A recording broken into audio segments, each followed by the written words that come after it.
Hey there, audience of Too Long Didn't Scroll, and you have reached day 26 of consistent daily uploads.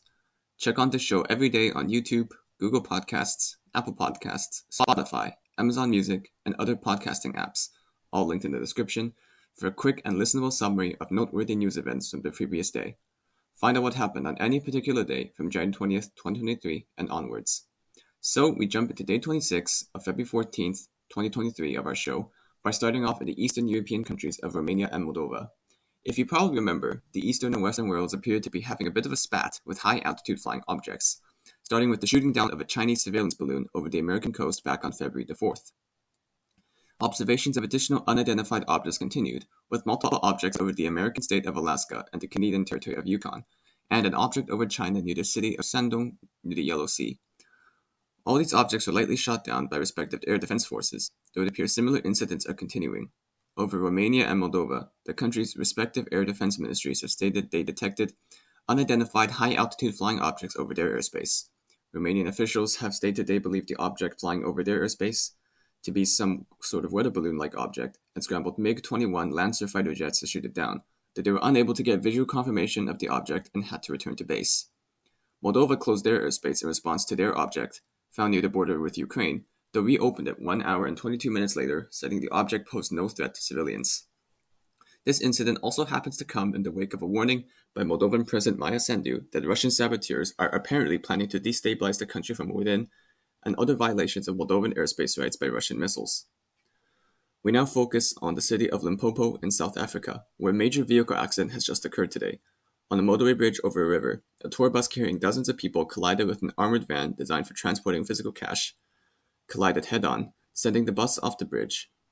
and into the river. As of now, official reports state that 20 people have been killed as a result of the collision and 68 others were wounded, and police divers continue to search the river for additional people, while an investigation by police is now underway into the cause of the crash. Let us now center in on the Oceanian country of New Zealand, which is now experiencing likely one of its worst storm surges in history. The country is being hit particularly hard by the current cyclone season, as storms with winds of up to 150 kilometers an hour, or 90 miles per hour, ravage much of the South Pacific Ocean. Cyclone Gabrielle, specifically, has since made landfall in New Zealand, damaging numerous roads and homes and cutting power to well over 200,000 people. The New Zealand government has since declared a state of emergency as a result, leading Prime Minister Chris Hipkins to state that the severity of the damage caused has, quote-unquote, not been experienced in a generation.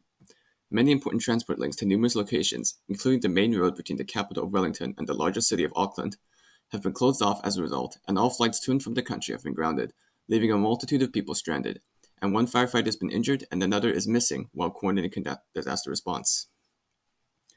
Meanwhile, in the country of Ukraine, in the hard-fought-for region of Bakhmut between Russia and Ukraine, Ukrainian forces have reportedly blown up a bridge leading into the region, leading to rumors among the Russian side and the world that Ukrainian forces may be planning a retreat from the region amid supply shortages and increasing volumes of Russian troops, including those from the Wagner Group, descending upon the front line, especially as fears of the next major Russian offensive approaching the one-year anniversary of the invasion mount. Ukrainian officials have denied plans for a retreat out of the incredibly war-torn region. Though President Volodymyr Zelensky has stated that the situation at Bakhmut grows increasingly difficult for their forces by the day. The capture of the region would mean a major victory for Russian forces as the anniversary date looms. Concerning Europe as a whole, the European Parliament has officially approved a proposed law in the EU that would ban the sale of new vehicles powered by gasoline, petroleum, or diesel by 2035 as they push for greener electric vehicles to combat the effects of climate change. The specifics of the law, although it has not been passed yet, involve a cut by 55% in carbon emissions in new vehicles by 2030 and eventually 100% by 2035, effectively rendering new fossil fuel-powered vehicles unable to be legally sold. Meanwhile, as preparations for the 2024 American elections begin, former South Carolina Governor Nikki Haley has announced her intention to campaign as a potential presidential candidate under the Republican Party, effectively challenging current Republican leader Donald Trump.